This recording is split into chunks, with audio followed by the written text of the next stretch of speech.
Buenas noches. Hoy aprenderás la verdadera historia de Elías, el profeta de fuego que desafió a un reino entero e hizo descender llamas del cielo en el monte Carmelo. Una historia que te conmoverá profundamente y te enseñará sobre valentía radical en medio de la oscuridad espiritual más aterradora. Descubrirás cómo el mismo hombre capaz de confrontar lo imposible con fe inquebrantable también experimentó la soledad más devastadora que un siervo de Dios puede enfrentar. Lo que estás a punto de conocer revelará algo perturbador. Las victorias más gloriosas pueden preceder a las caídas emocionales más profundas.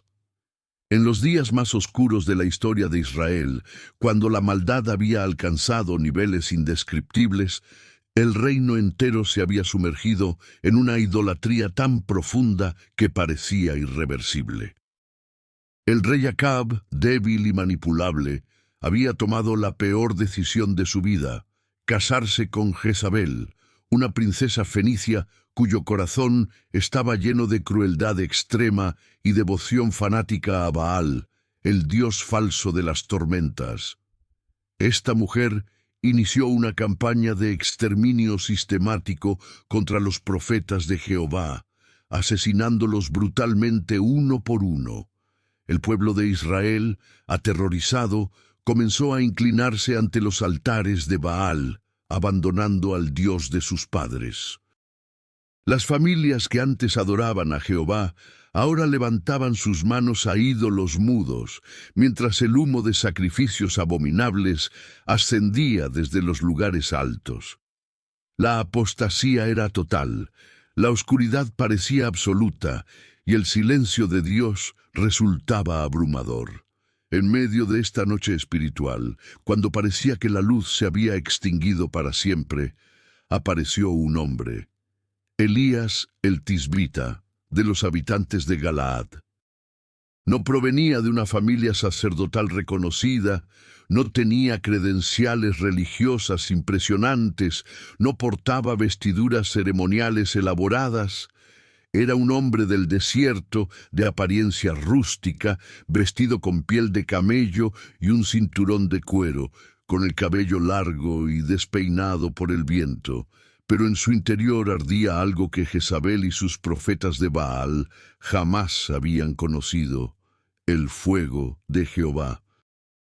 Sus ojos reflejaban una convicción absoluta, una certeza inquebrantable de que el Dios de Abraham, Isaac y Jacob seguía vivo, seguía reinando, y estaba a punto de demostrar su poder de manera aterradora. Un día, Elías el profeta hizo algo que desafió toda lógica humana.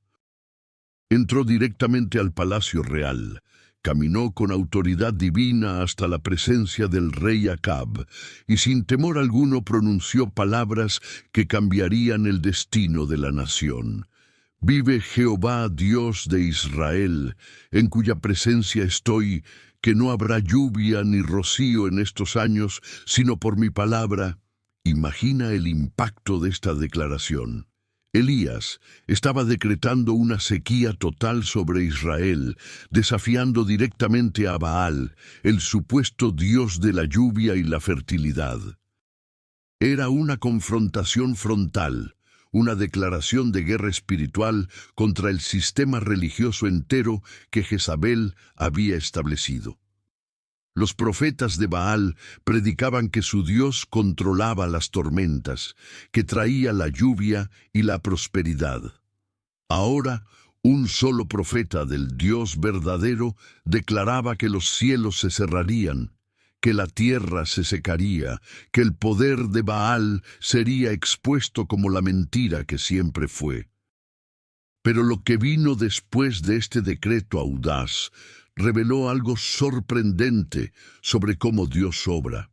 Jehová le ordenó a Elías: «Apártate de aquí, vuélvete al oriente y escóndete en el arroyo de Querit, que está frente al Jordán. Beberás del arroyo, y yo he mandado a los cuervos que te den allí de comer». El profeta que acababa de confrontar al rey más poderoso de Israel ahora debía esconderse en un arroyo remoto. El hombre que había decretado juicio sobre toda una nación ahora enfrentaba soledad radical. Elías obedeció, caminó hacia el desierto, encontró el arroyo Querit y allí experimentó uno de los milagros más extraordinarios y extraños de toda la Escritura. Los cuervos, aves consideradas inmundas según la ley de Moisés, se convirtieron en sus proveedores divinos. Mañana y tarde estas aves llegaban con pan y carne en sus picos, alimentando al profeta mientras el resto del reino comenzaba a sufrir hambre. Elías bebía del arroyo cristalino, comía el alimento sobrenatural y esperaba en soledad mientras la sequía que él mismo había decretado comenzaba a devastar la tierra. Pasaron meses. El cielo permaneció cerrado. Los campos se transformaron en tierra agrietada, el ganado pereció y el hambre se extendió por todo Israel. Y mientras todo esto sucedía, Elías permanecía oculto junto al arroyo Querit, protegido por el mismo Dios que había enviado el juicio. Pero el arroyo mismo no era inmune a la sequía. Poco a poco, el agua comenzó a disminuir hasta que finalmente el arroyo se secó por completo. En ese momento de aparente desesperación, cuando Elías podría haber cuestionado si Dios lo había abandonado, vino la palabra de Jehová nuevamente. Levántate, vete a Sarepta de Sidón y habita allí. He aquí yo he mandado allí a una mujer viuda que te sustente. Ahora, esto era aún más desconcertante. Sidón era la tierra natal de Jezabel, territorio pagano, el corazón mismo del culto a Baal. Dios estaba enviando a su profeta a refugiarse en tierra enemiga, y no con un príncipe poderoso o un comerciante rico, sino con una viuda pobre, la persona más vulnerable en cualquier sociedad antigua. Sin embargo, Elías obedeció sin cuestionar. Se levantó, salió del territorio de Israel, cruzó hacia Fenicia y llegó a la entrada de la ciudad de Sarepta. Allí, junto a la puerta de la ciudad, vio exactamente lo que Dios le había prometido: una mujer viuda recogiendo leña. Elías se acercó y le pidió: «Te ruego que me traigas un poco de agua en un vaso, para que beba». Mientras ella iba a buscarla, él la llamó nuevamente y añadió: «Te ruego que me traigas también un bocado de pan en tu mano». La mujer se volvió con lágrimas en los ojos. «Vive Jehová tu Dios, que no tengo pan cocido. Solamente tengo un puñado de harina en la tinaja y un poco de aceite en una vasija. Y ahora recogía 2 leños para entrar y prepararlo para mí y para mi hijo, para que lo comamos y muramos». Esta mujer estaba describiendo literalmente su plan de preparar la última comida para ella y su hijo, comerla juntos, y luego esperar la muerte por inanición. La sequía había cruzado fronteras. Sarepta sufría hambruna devastadora, y esta viuda estaba en las últimas horas antes de rendirse completamente. Pero lo que vino después cambiaría su destino para siempre. Elías, mirándola con compasión, pero también con fe absoluta, le dijo palabras que debieron sonar completamente irracionales. «No tengas temor. Ve, haz como has dicho, pero hazme a mí primero de ello una pequeña torta cocida debajo de la ceniza, y tráemela. Después harás para ti y para tu hijo. Porque Jehová Dios de Israel ha dicho así: la harina de la tinaja no escaseará, ni el aceite de la vasija disminuirá, hasta el día en que Jehová haga llover sobre la faz de la tierra». Imagina el conflicto interno de aquella madre. Un extranjero le estaba pidiendo que usara su última porción de comida para alimentarlo a él primero, basándose únicamente en una promesa de un Dios que ella apenas conocía. Pero algo en las palabras de Elías tocó su corazón. Ella tomó la decisión más radical de su vida. Hizo exactamente como Elías le había ordenado y le trajo la torta.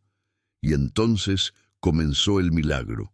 Día tras día, cada vez que metía su mano en la tinaja de harina, había harina.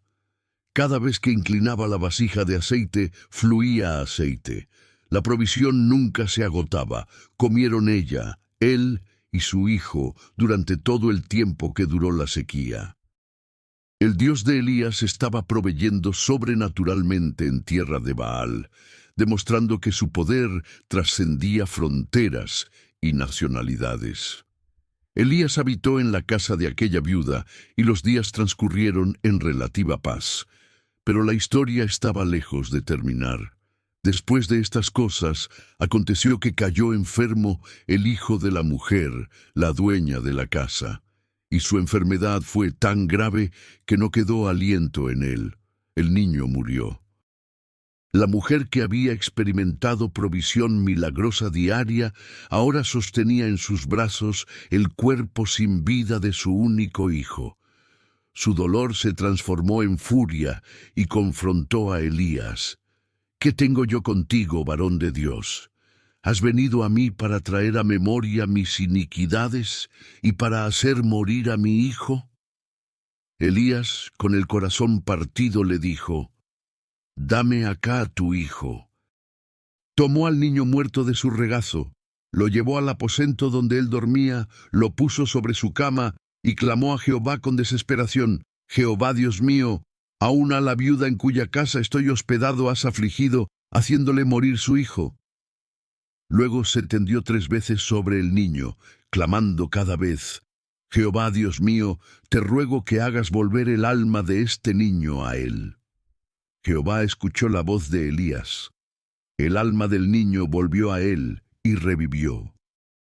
El pecho del niño, que había estado inmóvil de repente, se elevó con una respiración. Sus ojos cerrados se abrieron. El color regresó a su rostro. Elías tomó al niño vivo, lo bajó del aposento a la casa y se lo dio a su madre diciendo: «Mira, tu hijo vive».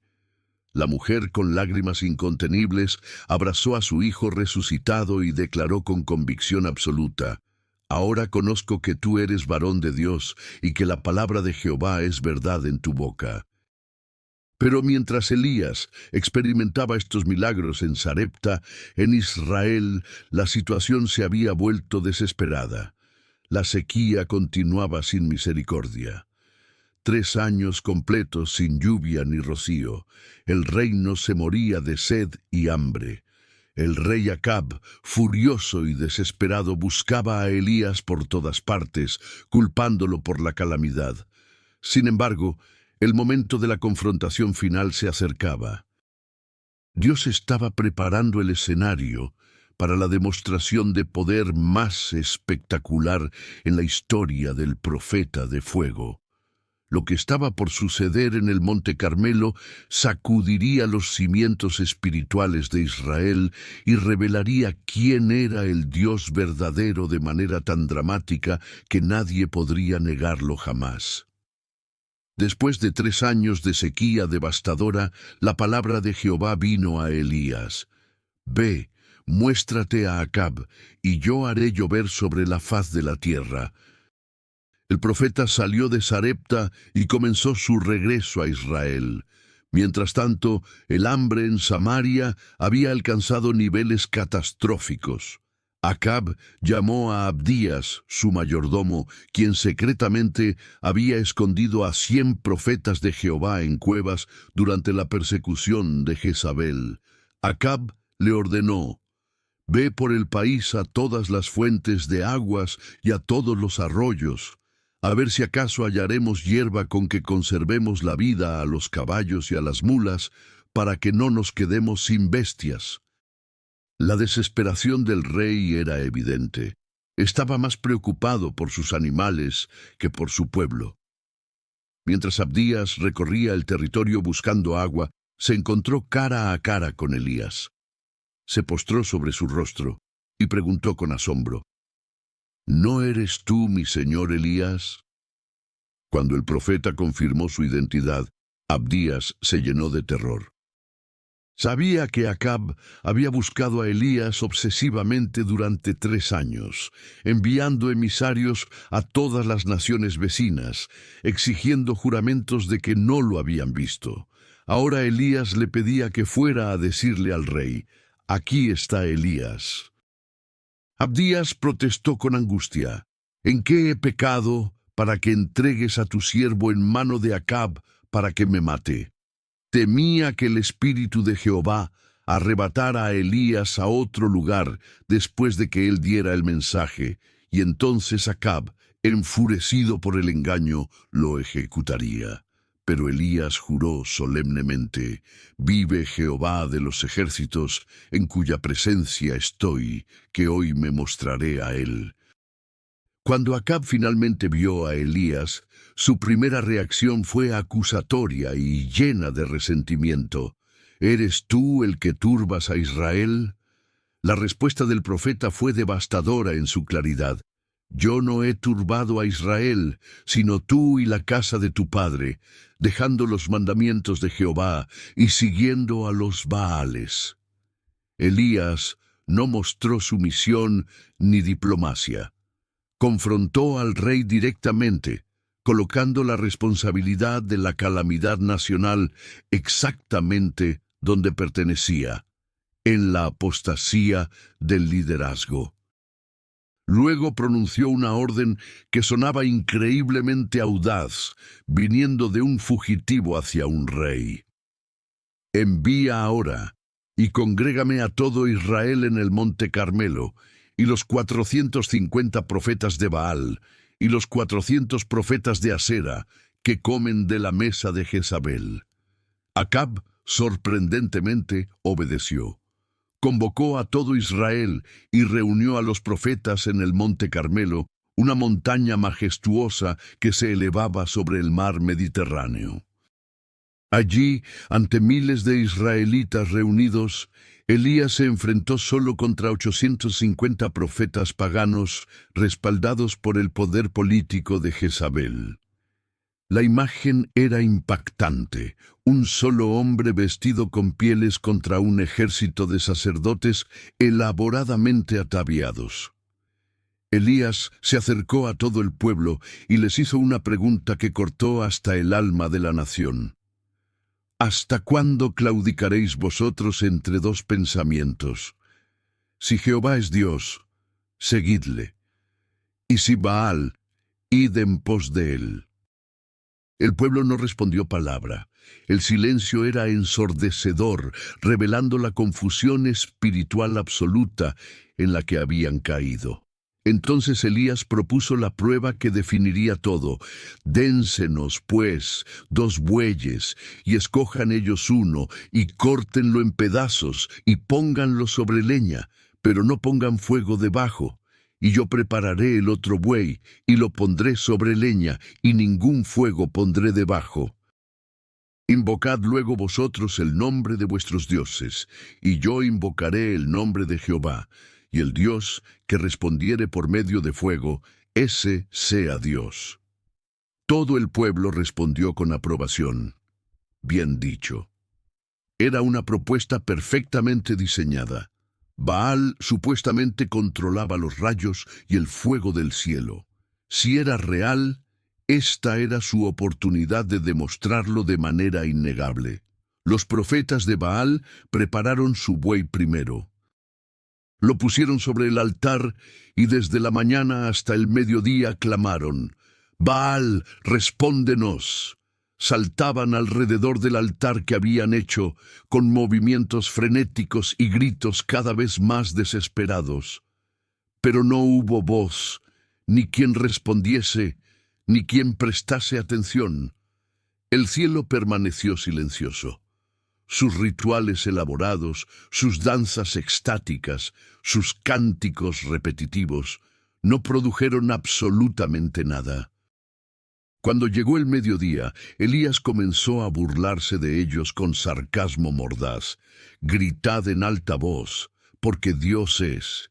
Quizá está meditando, o tiene algún trabajo, o va de camino. Tal vez duerme y hay que despertarle». La burla del profeta enfureció a los sacerdotes de Baal. Gritaron más fuerte y se cortaron con cuchillos hasta sangrar profusamente, pero no hubo respuesta. Continuaron así hasta la hora del sacrificio vespertino. Pasaron horas en agonía ritual, pero no hubo ninguna voz, ni quien respondiese ni escuchase. Baal había sido expuesto como completamente impotente, un ídolo mudo incapaz de producir ni siquiera una chispa. Entonces llegó el turno de Elías. El profeta llamó a todo el pueblo: «Acercaos a mí». Y todo el pueblo se acercó, creando un círculo de testigos. Elías reparó el altar de Jehová que estaba derribado, tomando 12 piedras conforme al número de las tribus de Israel. Edificó un altar en el nombre de Jehová, hizo una zanja alrededor, preparó la leña, cortó el buey en pedazos y lo puso sobre la leña. Hasta este punto todo parecía normal, pero lo que hizo después dejó a todos atónitos. Elías ordenó: «Llenad 4 cántaros de agua y derramadla sobre el holocausto y sobre la leña». Lo hicieron. Luego dijo: «Hacedlo otra vez». Y lo hicieron otra vez. «Hacedlo la tercera vez», ordenó. Y lo hicieron la tercera vez. El agua corría alrededor del altar, llenando completamente la zanja que había cavado. En medio de una sequía de 3 años, cuando cada gota de agua era más preciosa que el oro, Elías estaba empapando completamente su sacrificio. No dejaba ninguna posibilidad de trucos o fuego escondido. Estaba eliminando cualquier explicación natural para lo que estaba por suceder. El Monte Carmelo se había convertido en el escenario de la confrontación más dramática entre el Dios verdadero y los ídolos falsos. Cuando llegó la hora de ofrecerse el holocausto, Elías el profeta se acercó al altar. No gritó frenéticamente, no bailó en éxtasis, no se cortó para derramar sangre. Simplemente oró con voz clara y firme: «Jehová, Dios de Abraham, de Isaac y de Israel, sea hoy manifiesto que tú eres Dios en Israel y que yo soy tu siervo y que por mandato tuyo he hecho todas estas cosas. Respóndeme, Jehová, respóndeme, para que conozca este pueblo que tú, oh Jehová, eres el Dios, y que tú vuelves a ti el corazón de ellos». Lo que sucedió en los siguientes segundos quedó grabado para siempre en la memoria de todo Israel. Apenas Elías terminó su oración, el fuego de Jehová cayó del cielo. No fue una llama pequeña, no fue un rayo ordinario. Fue un fuego consumidor tan intenso, tan sobrenatural, que consumió el holocausto, la leña, las piedras, el polvo, y hasta lamió el agua que estaba en la zanja. Todo fue devorado instantáneamente. La demostración de poder era absolutamente innegable, aterradoramente real, imposible de explicar por medios naturales. El Dios de Elías, el Dios de Israel, había respondido de manera tan espectacular que no quedaba espacio para dudas. Cuando todo el pueblo vio el fuego del cielo descendiendo sobre el monte Carmelo, cayeron sobre sus rostros y gritaron con convicción absoluta: «Jehová es el Dios, Jehová es el Dios». El grito se repitió miles de veces, resonando por toda la montaña. Décadas de confusión espiritual se desmoronaron en un instante. La apostasía que parecía irreversible fue quebrantada por una demostración innegable del poder divino. Las lágrimas corrían por los rostros de hombres y mujeres que finalmente veían con claridad. Pero Elías sabía que la victoria no estaba completa. Los profetas de Baal aquellos que habían engañado al pueblo y derramado sangre inocente durante años, no podrían escapar. Elías les ordenó con autoridad implacable: «Prended a los profetas de Baal, que no escape ninguno». El pueblo, enfurecido por años de engaño, los prendió. Elías los hizo descender al arroyo de Cisón, y allí los degolló a todos. Era justicia severa, pero necesaria según la ley de Moisés, que ordenaba la ejecución de los falsos profetas que desviaban a Israel hacia otros dioses. La sangre de 450 profetas de Baal tiñó las aguas del Cisón, marcando el fin de su influencia engañosa.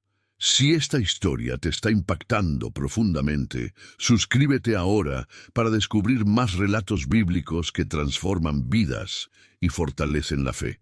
Dale like y activa la campanita para no perderte ningún contenido. Ahora continuemos con algo que nadie esperaba. Como el profeta más valiente de Israel estaba a punto de enfrentar su momento más oscuro.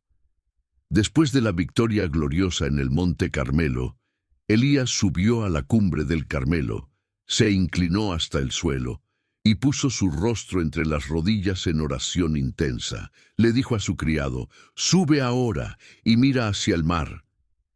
El criado subió, miró y regresó diciendo: «No hay nada». 7 veces Elías le ordenó volver a mirar. A la 7ª vez el criado reportó: «Yo veo una pequeña nube como la palma de la mano de un hombre que sube del mar». Era la primera nube en 3 años. Elías supo inmediatamente lo que significaba. Le dijo a su criado: «Ve y di a Acab: unce tu carro y desciende, para que la lluvia no te ataje». En poco tiempo, el cielo se oscureció con nubes y viento, y hubo una lluvia grande y torrencial. La sequía había terminado exactamente como Elías había declarado 3 años antes, por su palabra. Acab subió a su carro y se dirigió a Jezreel, pero entonces sucedió algo extraordinario. La mano de Jehová vino sobre Elías, quien ciñó sus lomos y corrió delante de Acab durante aproximadamente 30 kilómetros hasta la entrada de Jezreel. El profeta que había hecho descender fuego del cielo ahora corría con velocidad sobrenatural, sobrepasando el carro real tirado por caballos. Era otro recordatorio visible del poder de Dios manifestándose en su siervo. Pero lo que ninguno de los miles de testigos del Monte Carmelo sabía era que la amenaza más peligrosa aún estaba por venir. Acab llegó a su palacio y le contó a Jezabel todo lo que Elías había hecho y cómo había matado a espada a todos los profetas de Baal. La reina, lejos de arrepentirse o reconocer el poder de Jehová, se llenó de una furia asesina tan intensa que juró venganza inmediata. Envió un mensajero a Elías con palabras que revelarían la vulnerabilidad más inesperada del profeta de fuego. Jezabel envió un mensajero a Elías con un juramento que heló la sangre del profeta. «Así me hagan los dioses y aún me añadan, si mañana a estas horas yo no he puesto tu persona como la de uno de ellos». Era una amenaza de muerte directa, específica y urgente. La mujer que había asesinado a innumerables profetas de Jehová ahora declaraba que en 24 horas el cadáver de Elías estaría junto a los de sus profetas de Baal. Y aquí sucedió algo que nadie habría anticipado. El mismo hombre que había confrontado a 850 profetas falsos, que había desafiado a un rey, que había hecho descender fuego del cielo en el monte Carmelo con fe inquebrantable, ahora se llenó de terror paralizante. Elías tuvo miedo. Se levantó y huyó para salvar su vida, corriendo hacia el sur hasta Beerseba. Dejó allí a su criado y continuó solo un día más en el desierto. Finalmente se sentó debajo de un enebro y la oscuridad emocional explotó con fuerza devastadora. Elías deseó la muerte. Oró con desesperación desgarradora: «Basta ya, oh Jehová, quítame la vida, pues no soy yo mejor que mis padres». Estas palabras revelan la profundidad de su colapso psicológico. El hombre que había resucitado al hijo de la viuda ahora suplicaba morir. El profeta que había cerrado los cielos con su palabra ahora se sentía completamente inútil. La victoria más gloriosa de su ministerio había sido seguida por la caída emocional más profunda. Estaba experimentando lo que muchos no entienden. Las batallas espirituales más intensas frecuentemente preceden a las crisis emocionales más devastadoras. El agotamiento físico, la soledad extrema, la amenaza real sobre su vida y quizás la desilusión de que incluso después del milagro del Monte Carmelo, el liderazgo de Israel no se había arrepentido genuinamente, todo esto se combinó para crear un tormento interno abrumador. Elías se acostó debajo del enebro y se quedó dormido, exhausto en cuerpo y destrozado en espíritu. Pero mientras dormía en su desesperación más oscura, algo extraordinario sucedió. Un ángel lo tocó suavemente y le dijo: «Levántate, come». Elías abrió los ojos y miró. A su cabecera había una torta cocida sobre las ascuas y una vasija de agua. El cuidado de Dios en ese momento era profundamente tierno. No hubo reprensión por su miedo, no hubo sermón sobre su falta de fe, solo provisión práctica y compasión silenciosa. Elías comió, bebió y volvió a acostarse, todavía demasiado agotado para continuar. El ángel de Jehová vino segunda vez, lo tocó nuevamente y le dijo: «Levántate y come, porque largo camino te resta». Elías se levantó, comió y bebió, y con la fortaleza de aquella comida sobrenatural, caminó 40 días y 40 noches hasta Horeb, el monte de Dios. Era el mismo monte donde Moisés había recibido la ley siglos antes, el lugar donde Jehová había descendido en fuego, truenos y terremotos para establecer el pacto con Israel. Elías, en su desesperación profunda, estaba regresando a los orígenes, buscando un encuentro con Dios que le devolviera sentido a su existencia destrozada. Llegó al monte Horeb y entró en una cueva, donde pasó la noche. Allí, en la oscuridad de aquella caverna, vino a él la palabra de Jehová: «¿Qué haces aquí, Elías?». Era una pregunta penetrante. No era una acusación, sino una invitación a la honestidad total. Y Elías respondió derramando toda su angustia acumulada: «He sentido un vivo celo por Jehová, Dios de los ejércitos, porque los hijos de Israel han dejado tu pacto, han derribado tus altares y han matado a espada a tus profetas, y solo yo he quedado, y me buscan para quitarme la vida». Esta respuesta revela la soledad devastadora del profeta. Se sentía completamente solo, el último defensor de Jehová en un mundo hostil. Había visto a sus compañeros profetas asesinados brutalmente. Había experimentado la apostasía masiva de la nación que supuestamente pertenecía a Dios. Incluso después del milagro más espectacular, Jezabel seguía en el poder y él seguía siendo casado como un criminal. La carga era insoportable, pero lo que Dios estaba a punto de enseñarle cambiaría su perspectiva de manera radical. Jehová le ordenó: «Sal fuera y ponte en el monte delante de Jehová». Primero vino un viento poderoso que quebraba las peñas, pero Jehová no estaba en el viento. Después vino un terremoto que sacudió la montaña, pero Jehová no estaba en el terremoto. Tras el terremoto vino fuego, pero Jehová no estaba en el fuego. Y después del fuego vino un silbo apacible y delicado, un susurro suave. Y fue en ese momento, en ese sonido casi imperceptible, que Elías supo con certeza absoluta que Jehová estaba presente. Cuando Elías oyó el silbo apacible, se cubrió el rostro con su manto y salió a la entrada de la cueva. La lección era profundamente transformadora. Dios no siempre se revela en lo espectacular, no siempre opera a través de milagros dramáticos y manifestaciones visibles de poder. A veces, especialmente en los momentos de mayor quebranto personal, Dios habla en el silencio, en la quietud, en lo íntimo del corazón. Elías había experimentado el poder de Dios en formas extraordinarias: provisión sobrenatural, resurrección de muertos, fuego del cielo. Pero ahora necesitaba aprender que la presencia de Dios era igualmente real, igualmente poderosa, en la voz suave que solo el corazón quebrantado puede escuchar. La voz le preguntó nuevamente: «¿Qué haces aquí, Elías?».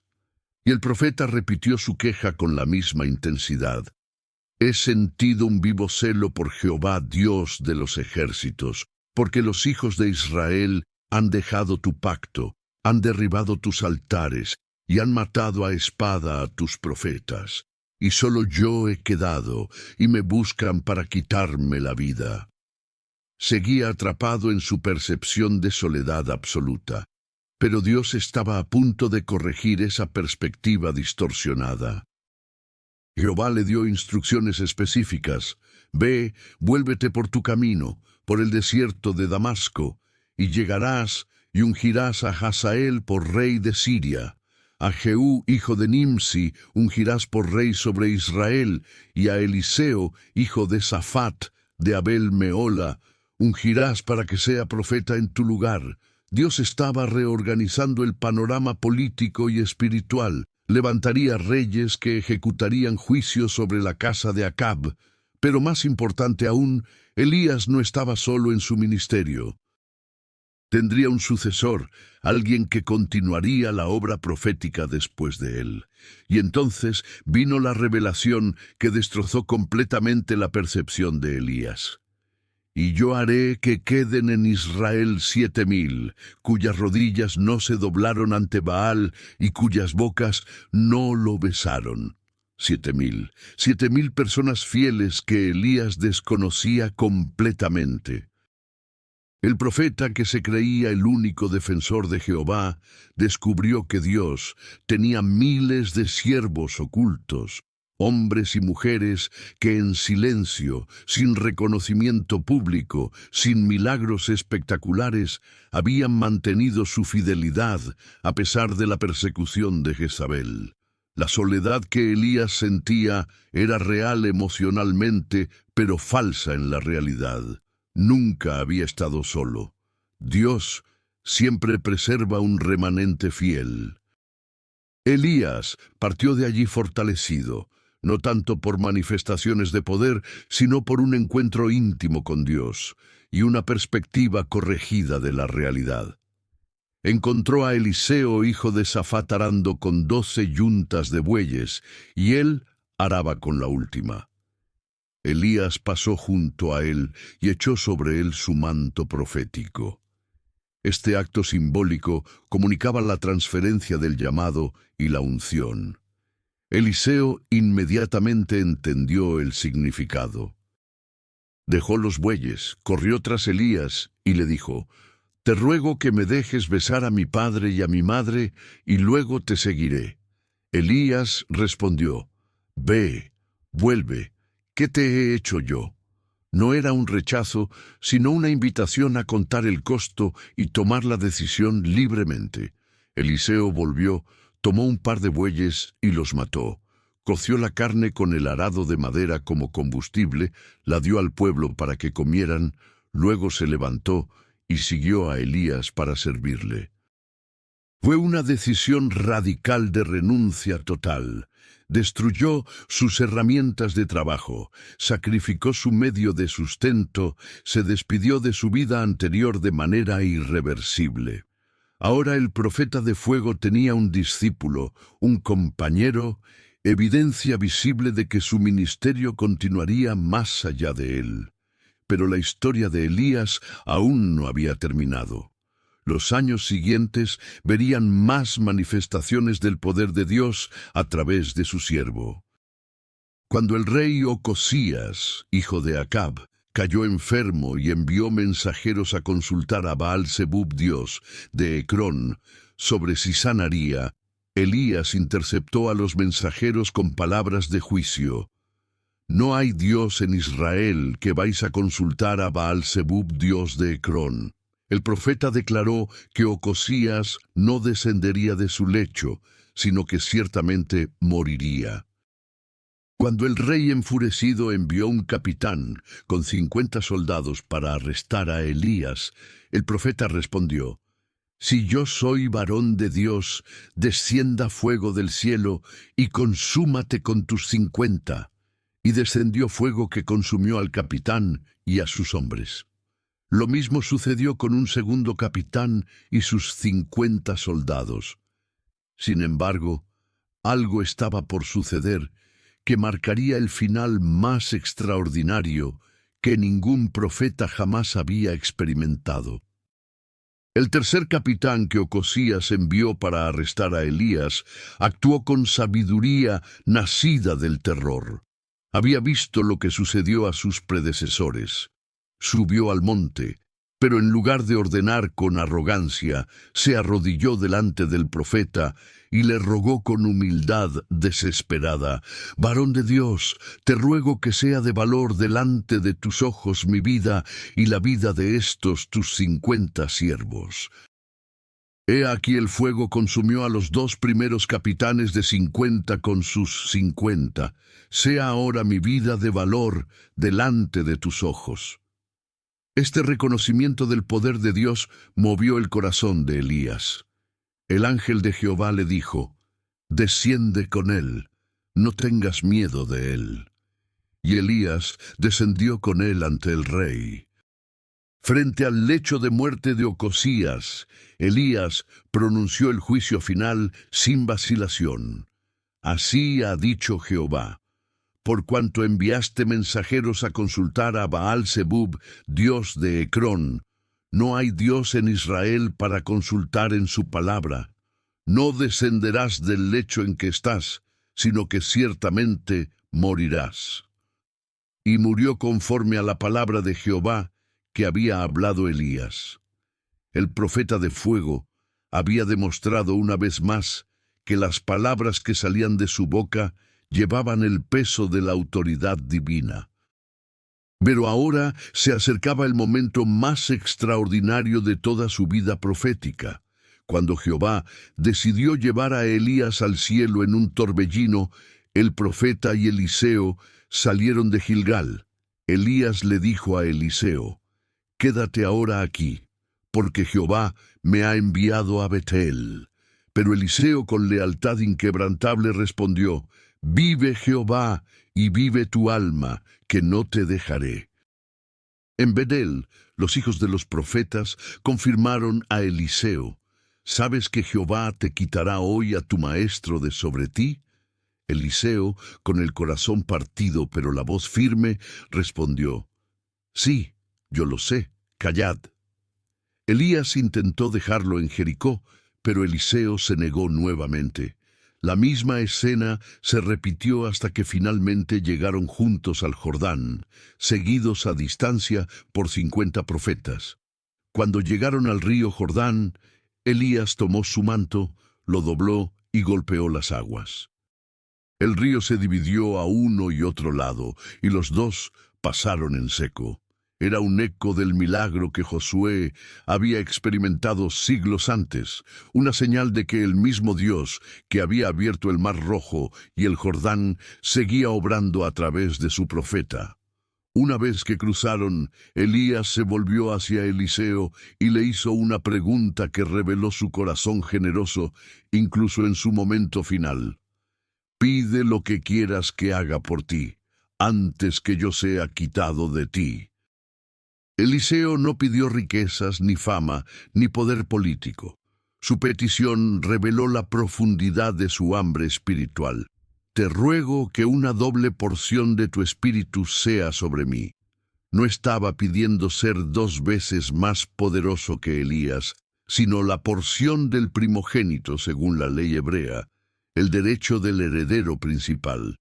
Quería ser reconocido como el legítimo sucesor espiritual de Elías, capacitado para continuar el ministerio profético con la misma unción.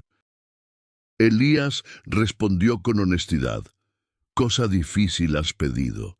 Si me vieres cuando fuere quitado de ti, te será hecho así, mas si no, no.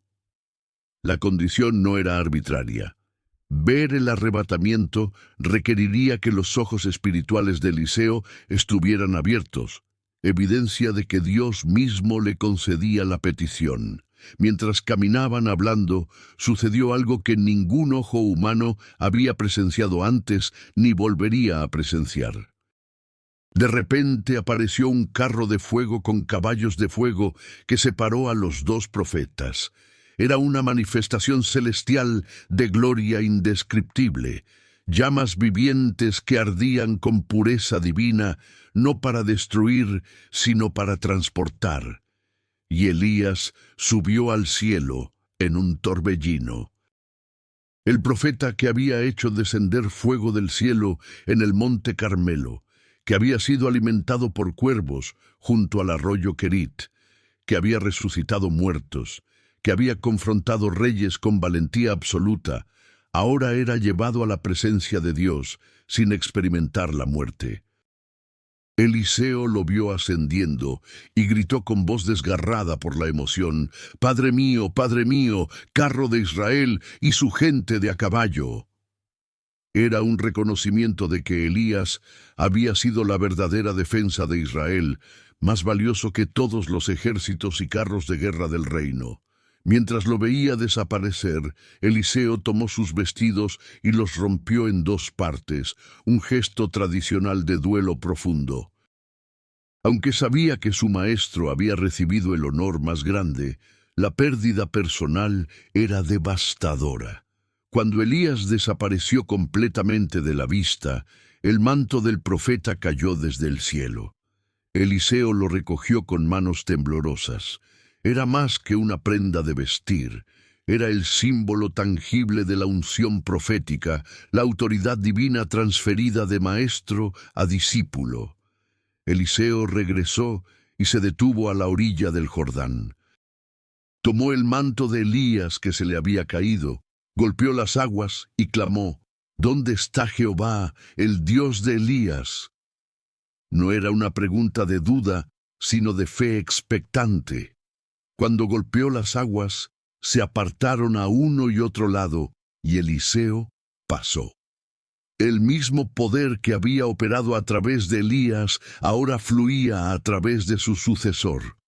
Los 50 profetas que observaban desde Jericó vieron el milagro y declararon con asombro reverente: el espíritu de Elías reposó sobre Eliseo. Se postraron ante él, reconociéndolo como el nuevo líder profético. Algunos, sin embargo, no podían creer completamente que Elías se hubiera ido para siempre. Insistieron en enviar 50 hombres fuertes a buscar a Elías, pensando que quizás el Espíritu de Jehová lo había llevado a algún monte o valle.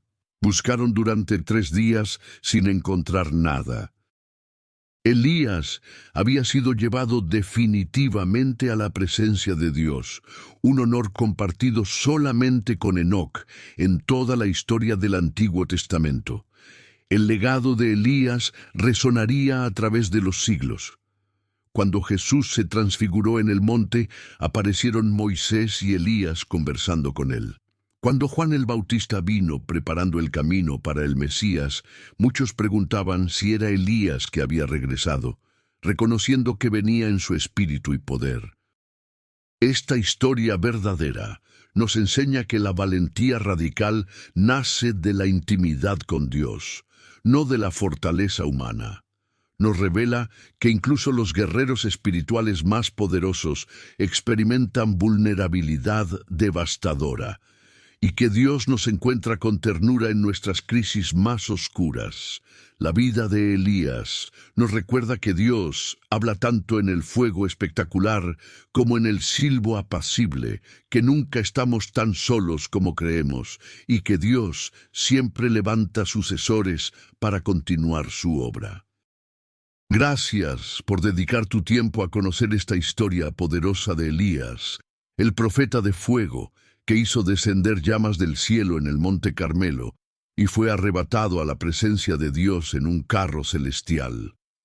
Valoramos profundamente que hayas permanecido hasta el final de este relato que nos revela cómo confrontar lo imposible con fe inquebrantable, cómo enfrentar la soledad del llamado divino y cómo encontrar a Dios tanto en lo espectacular como en el silencio. Ahora te invito a que te suscribas a este canal para continuar aprendiendo estas historias bíblicas que transforman vidas y fortalecen tu fe en medio de las pruebas más difíciles. Comparte este video con alguien que necesite valentía para enfrentar batallas imposibles o que esté atravesando oscuridad emocional después de grandes victorias. Activa las notificaciones para no perderte ningún contenido que edifica tu vida espiritual y te conecta con las verdades eternas de las Sagradas Escrituras. Déjame en los comentarios, ¿qué aspecto de la historia de Elías te impactó más profundamente? ¿Fue su valentía en el Monte Carmelo, su vulnerabilidad en el desierto o su encuentro con Dios en el silbo apacible? Tu participación ayuda a que este mensaje llegue a más corazones que necesitan ser fortalecidos. Hasta pronto, y que Dios te bendiga grandemente.